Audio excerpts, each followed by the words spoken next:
I'm Roman Yossi of the Nashville Predators. I'm Dante Fabro of the Nashville Predators. This is Philip Forsberg of the Nashville Predators. I'm Colton Sissons of the Nashville Predators. I'm Eustace Aros of the Nashville Predators. You're listening to the Renegades of Puck with Crazy Charlie. Welcome to the bunker. Welcome to the Renegades of Puck podcast. I'm your host and captain, Crazy Charlie Saunier. Before we get to the No Half Step in Hockey coverage, first, let me direct you to our home website, renegadesofpuck.com. Once you go to renegadesofpuck.com, you'll learn everything you need to know about the show. Once you're good and educated about the show, that's when you can click on that merchandise tab, take you straight to our classic logo t-shirt, our Pride logo t-shirt, all of our different special event t-shirts, and so much more. All the gimmicks you come to know, love, and expect from the Renegades of Puck are also available in our online store, socks, throw pillows, wall, our bed sets, something like 88 different items or gimmicks with our logo on it. As a matter of fact, it's easier said. We've sold out so that you can buy in. Social media is of critical importance to this operation. Listen up. Here's how you can support the Renegades of Puck. You can find us on Threads. Please find us on Threads already. You can find us on X. You can find us on Facebook. You can find us on Instagram. You can find us on TikTok as well. So please give us some support on social media. It sure would be appreciated. YouTube, more important, right there. Please give us a subscription to our YouTube channel. Going into the brand new year, we'd love to up our number of subscribers. So if you could help us out right there. None of these things cost you a penny, and none of them take you even a second to do. So if you would, please support the Renegades of Puck in that way. The audio podcast doing tremendous, closing out the year 2023 in the strongest way possible, and we sure do appreciate each and every one of you out there for listening, downloading, replaying, whatever it is that you do with the show, taking it on the road, taking it to work. We just appreciate you doing that. Stick taps, love, and respect to everybody at the Full Press NHL Network. The Full Press Predators podcast has gone from local to global this year, over 7.25 million downloads and replays of the show, and we sure do appreciate that so much. You have no idea. Stick taps, love, and respect to every one of you who has checked out the show. Venmo, that's how you can make a financial donation to the show. Just scan the QR code currently on your screen or search Renegades of Puck in Venmo. Thanks to generous Renegades just like you watching and viewing, listening, whatever it is right now, we have been able to make significant upgrades behind the scenes. As a matter of fact, we're getting ready to make another purchase here at the year end of a brand new audio program, our first new audio program in almost 20 years of working in the broadcasting and the audio radio industry. So we are so excited about this. I'm so excited about this. It's going to make things even better, even more efficient. It's going to make the show sound even better. So again, we appreciate each and every one of you. That's due to generous benefactors just like you out there. So thank you so much. Stick taps, love, and respect. That's Venmo. Now listen, I know it's time for the No Half Step in Hockey coverage. We got to get back from this Christmas break. All right, it's time for Operation number 844. So let's deliver the goods. That's right. Time for show number 844. And at this moment in hockey history, the Nashville Predators currently find themselves in fifth place in the Central Division after 35 games skated. That's right. We are just a few games from the midpoint of the season. They have a record of 16-0. 38 points. Has them slipping a little bit, 7 points shy of first place. A home record of 8-7, which is where the Nashville Predators are. A road record of 8-7-0, which is where the Nashville Predators next game will take place. They've scored 109 on the season. They've given up 109 on the season. That's a goal differential of even.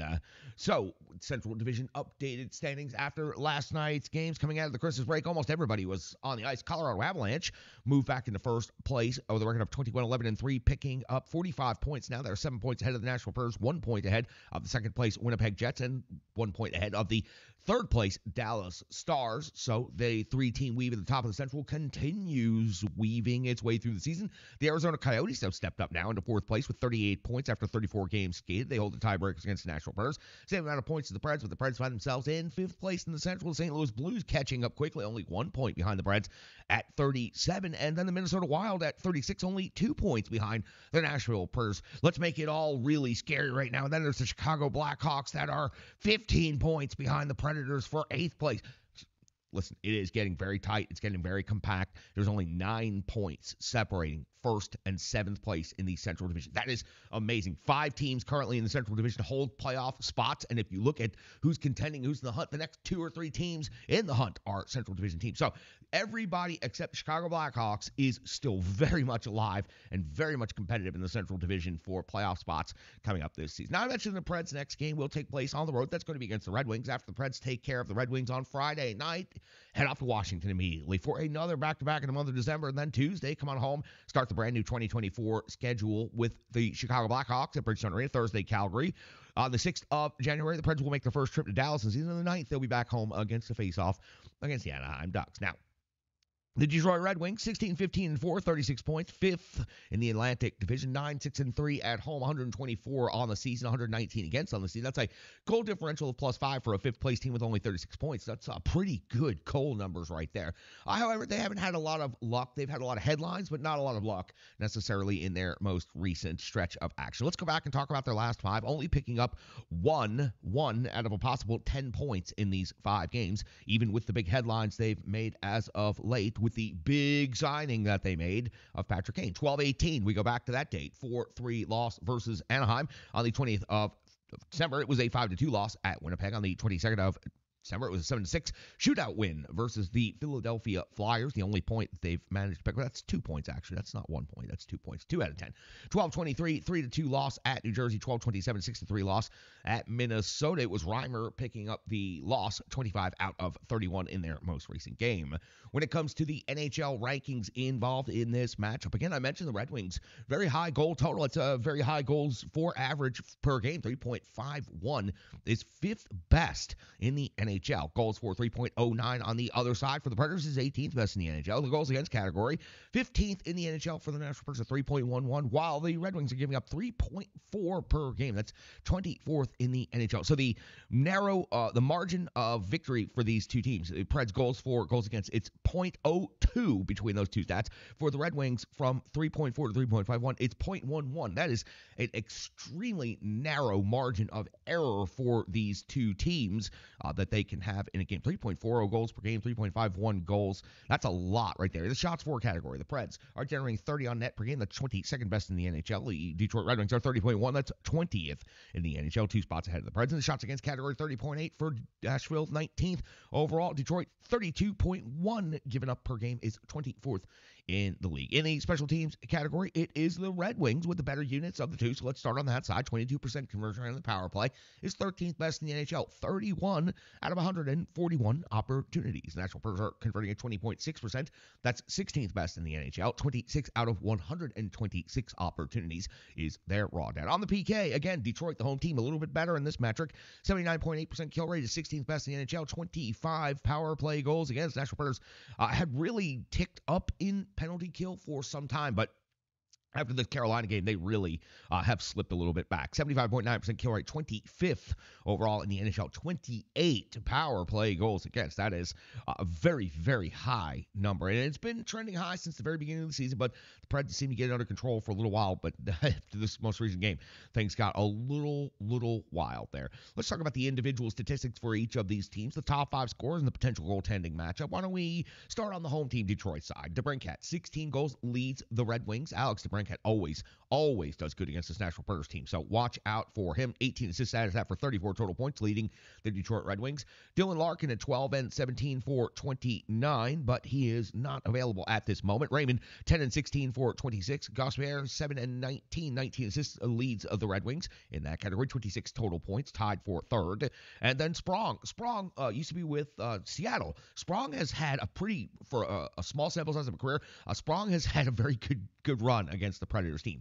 9 goals, 13 assists, 22 points with Detroit, but played very good against the Preds for Seattle. Now, on the Nashville Predators side of things, Philip Forsberg continues in all 3 of the top categories: goals, assists, and total points. The goals would be 16, the assists would be 22, and the total points would be 38. O'Reilly now at 14 goals and 15 assists for 29 points. The captain, Roman Josi, is at 7 goals and 20 assists for 28 points.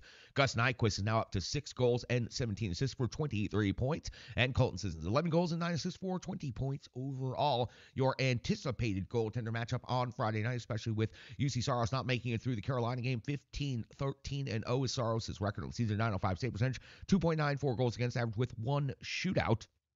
Billy Husso on the other side for the Detroit Red Wings, anticipated to get started after Reimer took the loss again against Minnesota on the 27th. Husso is 9-5-2 and 8.93 save percentage, 3.53 goals against average. There are no goaltenders amongst the 4 that have played for the Red Wings this season. There are no goaltenders that have a good record or good numbers in any way, shape, or form. Reimer and Husso seem to be switching back and forth right now. Neither one of them seem to be playing quite well. So this should be a game where the Nashville Predators can get their skates back under them, get going in the right direction. They're going to have to.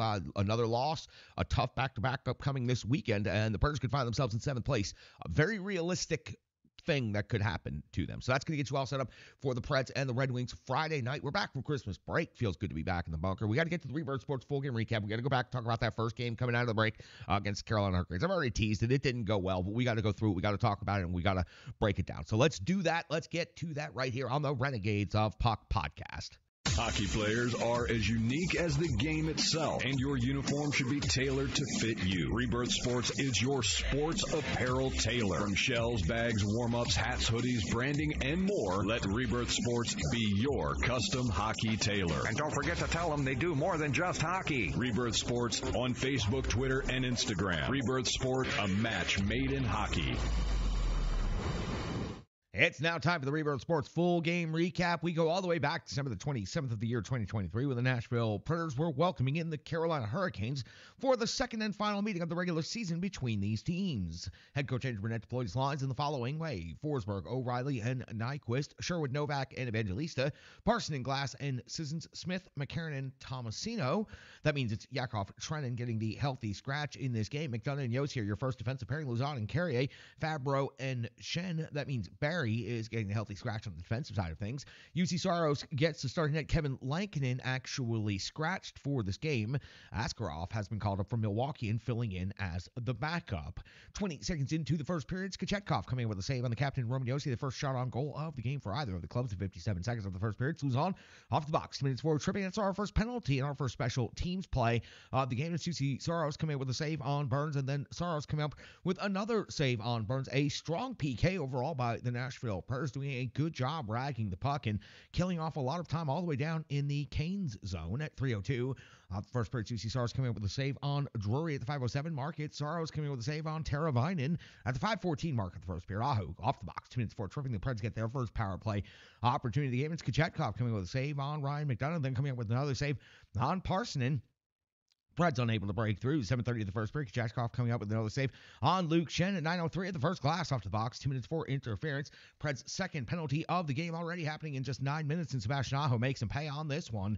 His 14th goal of the season gives the Carolina Hurricanes a 1-0 lead in this game. It hit the D on the way in, and you've heard that one so many times this season. Heavy traffic in front of Saros. It bounces off. It finds its way into the back of the net. Power play goal for the red-hot power play unit of the Carolina Hurricanes. Sebastian Aho always does good against the Preds. 1-0 now in favor of the Canes. 11:24 into the first period. UC Saros coming with a save on Natchez at 11:56. It's Kachetkov coming with a save on Nyquist plus Philip Forsberg's jam and the follow-up at a 14:07 of the first period. It's Cole Smith off the box. 2 minutes for interference. The Preds' third penalty in just 14 minutes of this game, and Burns makes them pay again. His 6th goal of the season. It's a long, accurate, high shot through traffic. Lots of traffic in front of UC Saros on this one.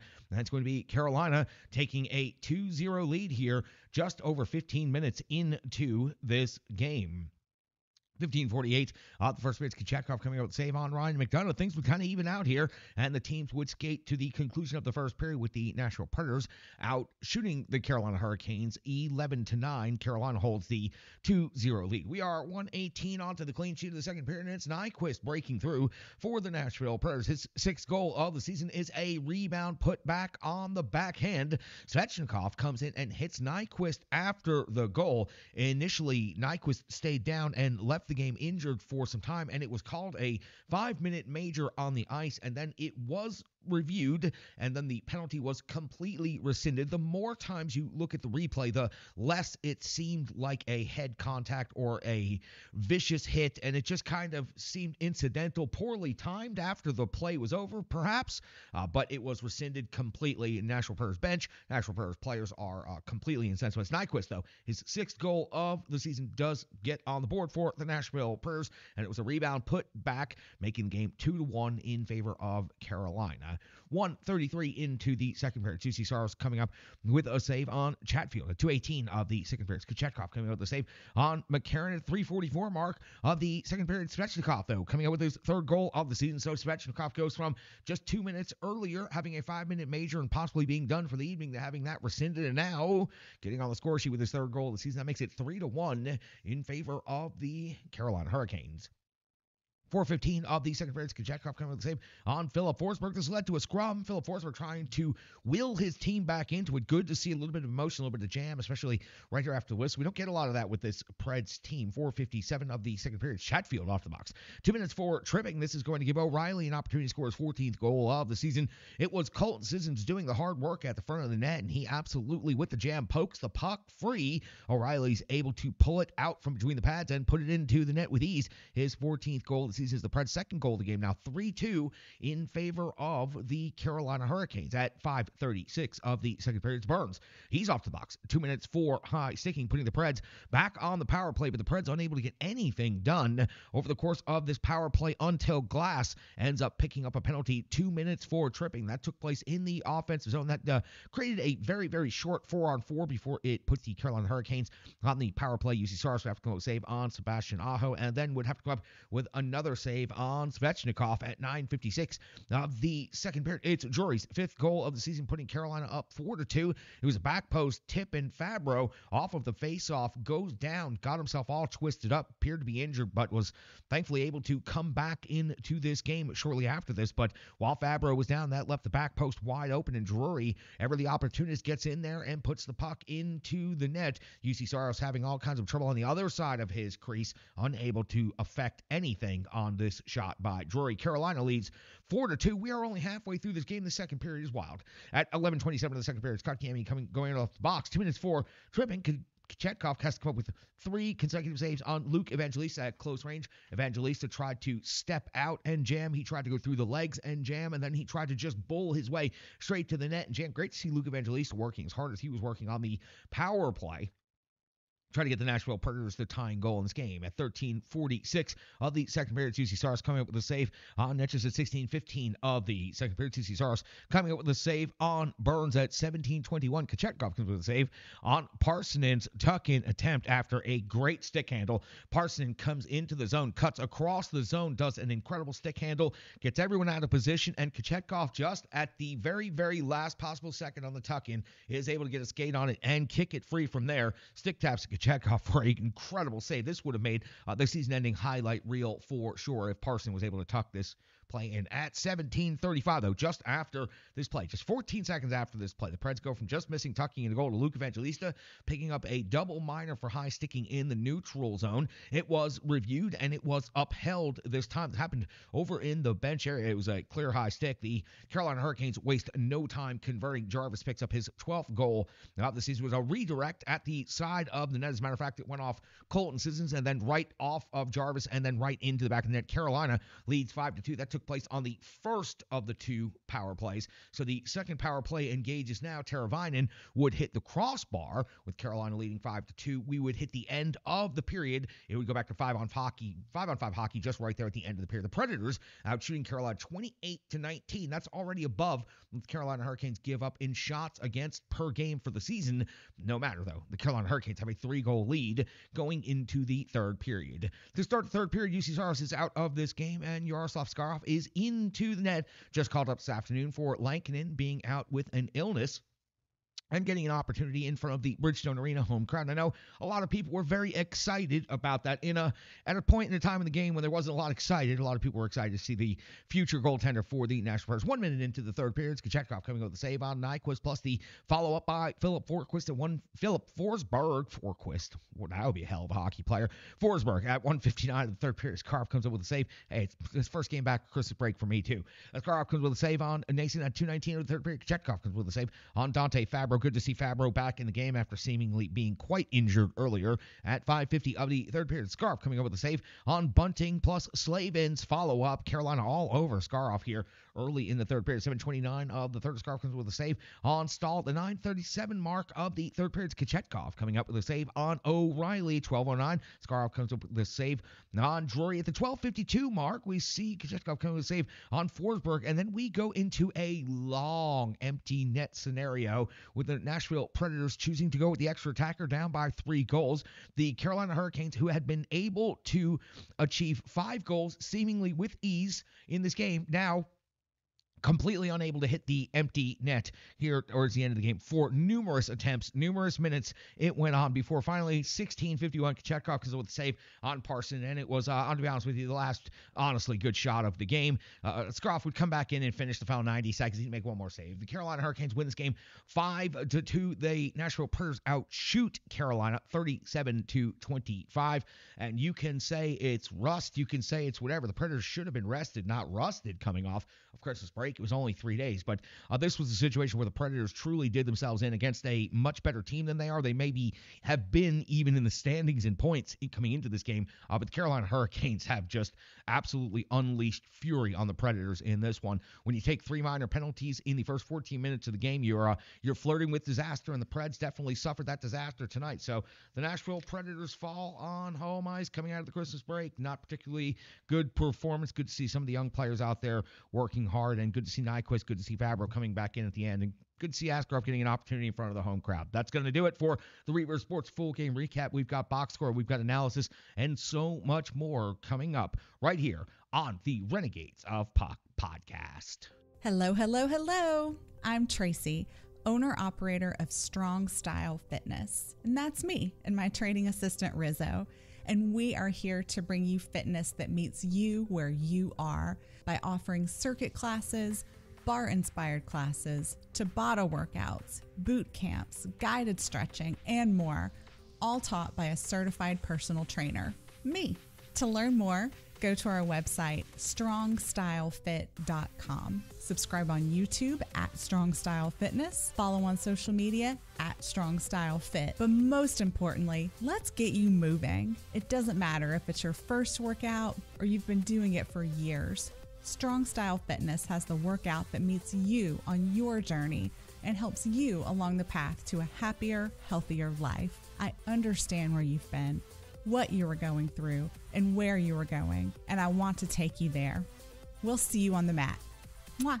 Welcome back in, Renegades of Puck podcast. Let's get into the analysis of this game. That was the Rebirth Sports full game recap. UC Saros got the start in this game coming out of the Christmas break. 14 out of 19, 5 goals against.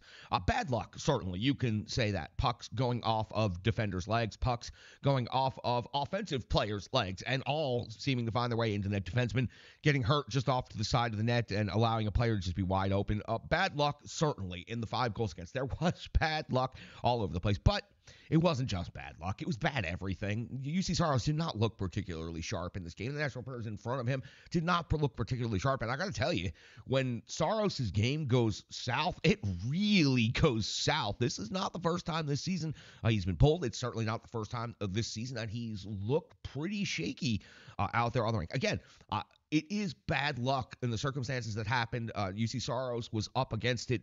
Really good team out there on the rink in Carolina, and really tough circumstances, being shorthanded 3 times in the first period. But still, it was bad luck, but it was bad overall by everybody. Now, in net, there was a positive. Askarov gets a chance to come in, gets the emergency call up with Lankinen being out with the illness, and he gets a chance, and he stops all 6 shots that he faces. He makes some good saves. You know what?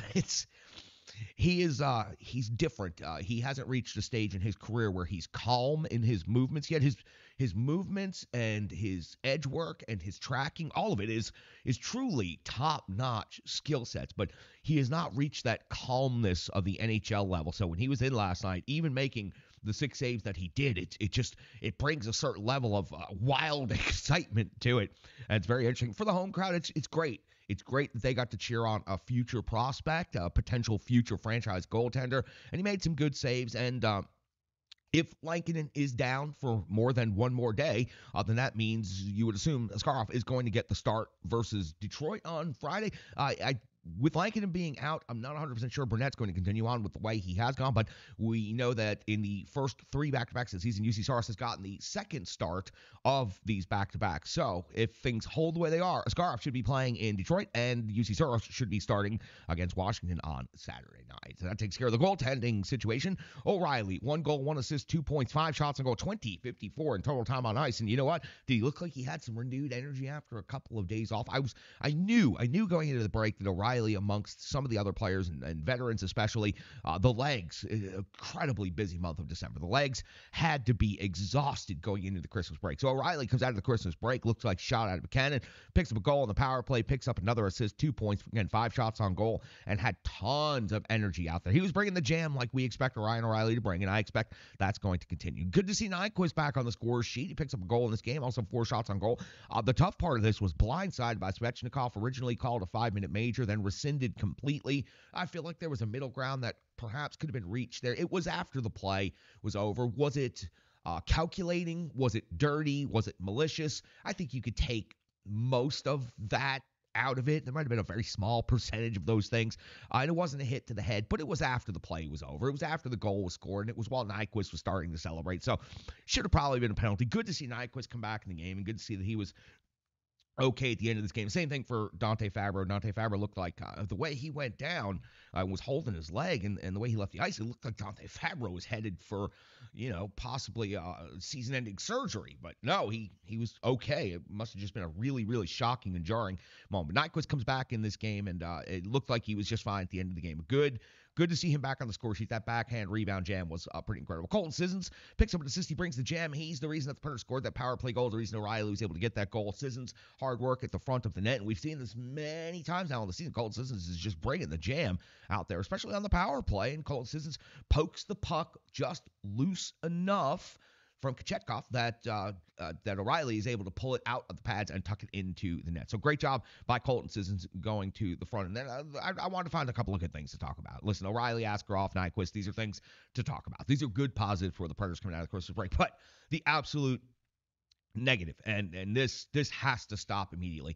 Too many penalties and playing from behind against good teams. It doesn't work very often. Now, listen, you came back on the Carolina Hurricanes in their rink 2 different times from being down 2 goals. This time, you were down 2 goals multiple times, and by the third period, the game was a snore, and Carolina had just basically shut things down and decided they were just going to keep the puck away from the Predators. So, too many penalties in the first period doomed the Nashville Predators team. When the game was competitive, the Preds gave up 2 power play goals early on, and that made it 2-0, and the Preds were unable to come back from that. The Preds were never even again in this game. The Preds were down 3-2, 3-1, 3-2, and then they started climbing back in it, and then it was like that, 5-2. So the Predators got to stay out of the penalty box. They got to stop putting so much pressure on the penalty kill. It's not a sustainable, successful plan to keep taking so many penalties. So that's going to do it for the analysis of this thing. It wasn't a particularly good game for this Nashville Predators team. They have to learn, but they did split the season series with the Carolina Hurricanes. Canes pick up 3 out of possible 4 points, but the Preds do pick up 2 out of 4 points from Carolina, and that's impressive when you add it to the list of splitting with the New York Rangers and splitting with the Tampa Bay Lightning and splitting with some other really, really good teams that they've done so far. Let's hear from Stripe Digital Solutions. Straight out of the Christmas break, I'm so happy to have Stripe Digital Solutions back for 2024. We couldn't maintain our website or do any of our online things that we need to do for this business and this operation to keep things running without Stripe Digital. So without any further delay, Renegades Puck Podcast will be back right after this. The digital environment can be quite intimidating, time-consuming, and cumbersome, especially with all those other areas that need attention at your business, and that's why Stripe Digital Solutions is here to help. I know because that's exactly what Stripe Digital Solutions did for me and the Renegades of Puck.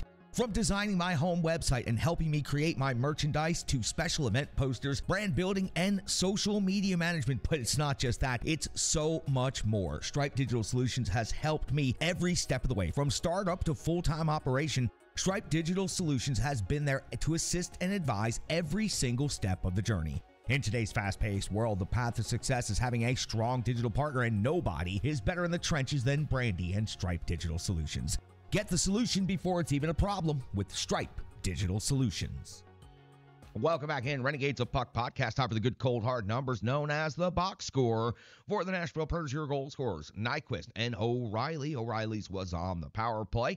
For the assist category, there were 4 assists awarded for the 2 goals. O'Reilly picks up one of them. Sissons picks up another one of them. And the captain, Roman Josi, picks up an assist. I was incorrect. There were 3 assists for the 2 goals. There was not a secondary assist on the other goal. In the shots category, Nashville Predators paced by Ryan O'Reilly with 5. 3 other forwards with 4, though. Gus Nyquist also scores a goal. Philip Forsberg could not get on the score sheet, Buzz, really bringing the jam in this game, and I was really excited to see him try to ramp up the emotion and try to get the Preds back in it, going in that hard, starting some scrums after whistles, pushing, shoving, doing a little bit. Sometimes you have to do it, and Philip Forsberg is one of the leaders on this team, and while he may be regarded as a high-skilled forward, sometimes he can get in there and muck it up too, and he's really good at it because players don't like when he goes in there. Luke Evangelista also had 4 shots on goal. The captain, Romeo, had 3. Dante Fabro also had 3 on net. In the block shots category, we swing straight down to the defensive side of things. We see Romeo and Luke Schenn pacing the team with 3 each. Nobody else with more than 2. In the hits category, there's Jeremy Lauzon continuing pacing the NHL in hits, this time adding 6 to his season total. Also, big numbers for hits on Luke Schenn with 4, Colton Sissons with 4, and Juuso Parssinen picks up 3 in this game. Your time on ice leaders, Ryan O'Reilly, again, renewed vigor and energy, seeming to come back, shot out of a cannon. 20:54 in total time on ice in this game, led all forwards. 19:17 for Sissons is second, 17:58 for Philip Forsberg, would be third on the forwards in time on ice when it comes to the defensive pairings. No surprise to see that the captain, Romeo, 25:01, led the team in total time on ice, and McDonough at 22:10 led the team. Was also second in defenseman on team on ice. Time on ice, not team on ice. He is a team on ice sometimes, though. When it comes to the power play numbers, and the power play was 1 for 4 in this game, you see forwards over 4 minutes. Philip Forsberg, 4:13, 4:08 for Sissons, 4:02 for O'Reilly, 4:09 for the captain, Roman Josi, and it was, of course, O'Reilly finishing off the power play that they did score on. But Preds need to do a little bit better on that power play, only 1 out of 4, and this is why, because if the PK unit is going to start slipping back and they're only going to go 3 out of 6, the penalty kill unit was only 50% in this game. That is extremely brutal, and typically when I give the time on ice for the PK leaders, it's because they did such a good job, but this is not one of those scenarios. Lauzon with 4 minutes in penalty killing time on ice. McDonough with 4:57, Carey with 3:06, Sissons 3:27, Smith 3:23, O'Reilly 2:57. Listen, the PK had bailed the Preds out quite a bit as of late, but this was a night where, first of all, the Carolina Hurricanes are red hot. They're a great offensive team. Their power play has been otherworldly as of late. So the Preds ran into they tried to do a trench war in a nuclear age. Where have we heard that phrase? Well, we haven't heard that phrase on this show in about 10 years now, since we ended the trench war that we were involved with. So for the box score, you see your time on ice leaders, and just not great overall. In net, UC Saros, 14 out of 19, 5 goals against, a 7.37 save percentage for this individual game, 8 even strength saves, 6 power play saves against. Just a bad luck, bad night, bad everything overall for the goaltender for the Nashville Preds. All right, Skarov gets a chance to get in front of the home crowd. A lot of people get their first ever opportunity to see him. He goes 6 out of 6. All of his saves came at even strength, and such a weird third period. After the Carolina Hurricanes are able to hit the net seemingly at will, the puck's bouncing off of everything and finding their way to the back of the net. They had the empty net for something like 6 minutes in the third period and could not hit the empty net. They hit the posts, they hit the crossbar, they hit just about everything except the inside of the net. So Askarov did play a good bit of the third period. He came in at the very tail end and made one more save at the very last part of the game. So 6 out of 6 in the game, and that's good to see for him. But the penalty kill was 3 out of 6 in this game. The faceoff winning percentage, absolutely abysmal, 37.3%. Not good. 37.3%. This is something that's been slipping, and it's slipping into an abyss now. And frankly, it's a number that's really, really starting to pique my anger. I was going to say my interest, but it's not piquing my interest, piquing my anger. Ryan O'Reilly and Colton Sissons are the 2 of the 4 centers on this team, and your faceoff winning percentage is 37.3%. We're going to have to dig into this a little more. 27 hits is a good number. 17 block shots, a nice number. 1 takeaway, not good enough. 9 giveaways is 9 too many. Look, you're always going to have situations where you end up with a giveaway or 2, but you cannot consistently be on the negative side of the takeaway giveaway battle, as the Preds have been as of late. And it's why they are slipping in several metrics, and it's why they're slipping in the standings as well. All right, listen. That's going to do it for the box score. The Preds lost to a really good team, and the reason they did is because the details, they matter. This is the close of the show. The details matter. That's what I wrote down, and what I started to write down about the details. It starts to become easily focused. When you say too many penalties, right, that's a detail the Preds need to get on top of. 3 minor penalties against a great power play team. Not a good power play team, a great power play team in the Carolina Hurricanes. 3 penalties against in the first period, and then a total of 6 against in the game. It's not going to work. The details matter when it comes to this situation. Losing faceoffs. I just went over the faceoff winning percentage, 37.3%. I'm not going to single out any individual in the situation. I am going to single out the Nashville Predators for having a great collection of centers, some experienced, some young, that should be capable of winning at least 50% of their faceoffs in a given game, especially on home ice when they have the last change and they set up the matchup. 37.3% on the faceoff in this last game is truly abysmal. Losing control of the net front. The details matter. Again, the details matter. That's what this entire rant at the end of the show is about. Details. Losing control of your own net front. They say it on the broadcast. It's seemingly once or twice a game. They go, oh, well, we've seen this so many times this season. Some bad luck in front of the net. Puck goes off of one of the Nashville Predators defenders and then into the net. Well, why is that happening with such regularity? It's because you've lost control of the front of your own net. And you've lost control of it from the beginning of the season up until this moment in time, because it is the most consistent thing the Predators have done all season long is have pucks go in off of their defenders. You have to clear those bodies out of there. Listen, sometimes you have to take a big cross-checking penalty to set a tone, to set the pace, but you have to start moving people out from in front of your netminder. Even on the Burns goal, this is a situation where the puck didn't hit anybody, but UC Saros is screened to a degree that he's down looking on the ice for a low shot coming from out high, and the puck goes right over his shoulder, just under the crossbar, and into the net. The details matter, and this Nashville Predators team is failing as of late at the details. Giveaways. Here's another category. Again, I just mentioned this. I don't think the Predators have been on top of the takeaway, giveaway, and yes, I like to add and subtract these particular statistical categories because I think it's important to maintain possession of the puck. That's what winning faceoffs allows you to start with possession of the puck, and then if you don't give the puck away, it allows you to continue with possession of the puck. Having possession of the puck, for those of you who may be newer to the game in the last few years, possession of the puck is what allowed the Detroit Red Wings to become the dynasty that they were in the late 90s, early 2000s. And they were incredible at it. It seemed like teams never had the puck, never took the puck away from them. So for the Predators, giving the puck away 9 times against Carolina and only taking the puck away 1 time, it's brutal. The turnovers around their own blue line, the turnovers in the neutral zone, they're getting turned around by really good, fast transition teams like the Vancouver Canucks, like the Philadelphia Flyers, and now like the Carolina Hurricanes, and they're ending up in the back of the net. I'm not going to pick on individual players in this particular category because it is the details of the entire team that are lacking and that are failing. Again, I am going to pause and go through this list again. Too many penalties, losing faceoffs, losing control of the net front, and giveaways. If you can get the details right on all of these different categories, you will become a juggernaut of a team. The Nashville Predators had all of these things going in a much better direction when they were going 14-5 over 19 games, but that has started to slip back now. 28 power play goals against on the season, giving up the net front, and face-off winning percentage consistently low, the giveaways consistently high. It's not good enough right now. Preds got to pay attention to the details. The details matter. If you are lucky enough to complete the 82-game gauntlet of the regular season schedule and secure a playoff spot, as it looks like the Central Division will have 5 spots available to them, then you have to pay attention to the details. And the details I pointed out here, they matter as much as anything else out there. All right. That's going to do it for this episode. Operation number 844 is now complete and in the books. I hope you listened to that, and I hope you enjoyed this show. I can go ahead and get out of here now. I got to go have a burrito or something and calm down. I'm a little worked up about this face-off winning percentage thing, as I should be. It's what I do here in the trenches for the Renegades of Puck. This is what I do.